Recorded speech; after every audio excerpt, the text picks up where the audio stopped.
Hey, Sean, thanks. Yeah, we are talking about an active pattern. That's not going to change up in our forecast because, as Sean had mentioned, that atmospheric river has already moved out. That's when we had the heavy downpours that started to move in the overnight hours through today. But now we're focusing on the low that was creating this big dip in the jet stream that was tapping into that atmospheric river. And then also we did have some of those showers and thunderstorms earlier. And so with that moisture moving out, now our focus is on the low because we're not in the clear just yet. So this is over the last 6 hours, and that also includes the activity that we did see down closer towards the South Bay with the thunderstorm that rolled through, showing a little bit of rotation, and then that's what prompted that tornado warning. As mentioned, the last time that we had one was back on August 20th, and that's when we had those feeder bands from Tropical Cyclone Hillary.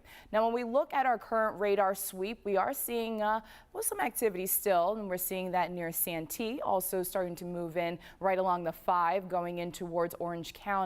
But we're not in the clear just yet because the low has closed in and it's going to continue to move over us. There it is, right towards the northwest of Los Angeles. A little bit of circulation you can see with that counterclockwise rotation with that area of low pressure, but still tapping into quite a bit of moisture that we're seeing and also some cold air. So the atmospheric river is well towards the south of us, moving over the Gulf of California. We're still looking at scattered on again, off again showers Wednesday through Friday, and we still have some alerts in effect when it does come to our wet weather. We'll get to all those details coming up in your complete forecast. Well, it sure caught people by surprise, even though we get storm systems here in San Diego. It's just very rare, as you mentioned, that we get those warnings. It's not impossible, not impossible, but yes, it is definitely rare, and as mentioned last time was back in August. Yeah, caught people's attention. Thanks, Carlene. You're welcome.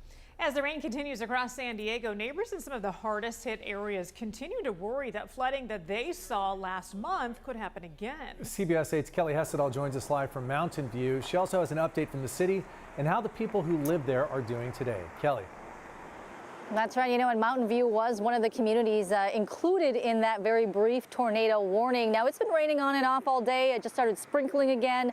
Sometimes we've been getting those heavy downpours, and when that happens, that's when the anxiety level for neighbors around here begins to rise. So we've been keeping a close eye on this flood channel here behind 42nd Street all day long. The water's much lower right now. In fact, earlier today, we couldn't even see that shopping cart there in the river channel, and now we can see the whole thing. So the city gave us an update on its storm response today, and here's what we were told this afternoon. Some of the key locations, obviously, that we're monitoring very closely include a lot of the communities that were impacted so heavily 2 weeks ago, so South Crest, Mountain View, Encanto, and others. I'm happy to report that all of those channels are containing the stormwater, but we do have crews that are out actively patrolling, looking for any issues that may arise. And we have seen some of those crews out here today. We also noticed a large pile of sandbags not far from Ocean View Boulevard and 42nd Street that were being handed out. Again, we've seen some pretty strong downpours on and off throughout the day.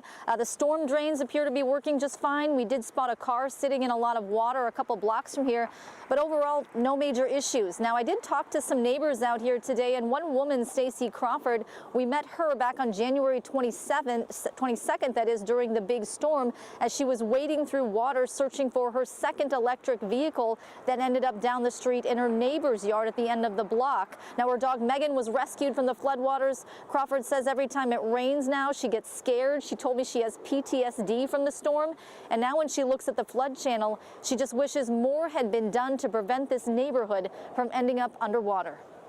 And it didn't really have to happen, and that's what's the angering. And this didn't have to happen. That's what's so angering. It's not that it happens, but it didn't have to happen, or it could have been significantly less. Like if I had just had my garage flooded, no problems. I would have had my whole house to live in and been able to take care of it, and but because the whole entire house flooded, now it's 6 months out was what I'm looking at. The whole entire house. And so Crawford and her husband, that is, their young son and pets are now staying in a hotel. San Diego Unified gave them vouchers to use. They also had both of their cars replaced. So they're slowly rebuilding what they lost. So back out here live, the local assistance center in Mountain View at the Mountain View Recreational Center, that was temporarily closed due to weather. I'm told that reopened this afternoon, and it will remain open until 7 p.m. tonight, and it will reopen tomorrow again at 10 a.m. The city says if anybody needs transportation to get there, they're offering free shuttles. Heather and Carlo. Yeah, interesting to go back now, Kelly, and see exactly what these people have gone through and where they are now with a long road ahead. Absolutely. The rebuilding process continues, and it's going to certainly take some time. Yeah, at least 6 months there just to repair one of those homes. Kelly Hestall reporting for us live. Thanks, Kelly. Storm hitting Los Angeles hard. In fact, it is causing major mudslides. Los Angeles city officials say crews have responded to more than 300 mudslides in just the last couple of days. They point to record-setting rain, which has brought more than half of the city's seasonal rainfall in just 2 days. At least a dozen homes and buildings have been damaged. We'll bring you the very latest on how this storm is affecting the rest of the state at 4:30.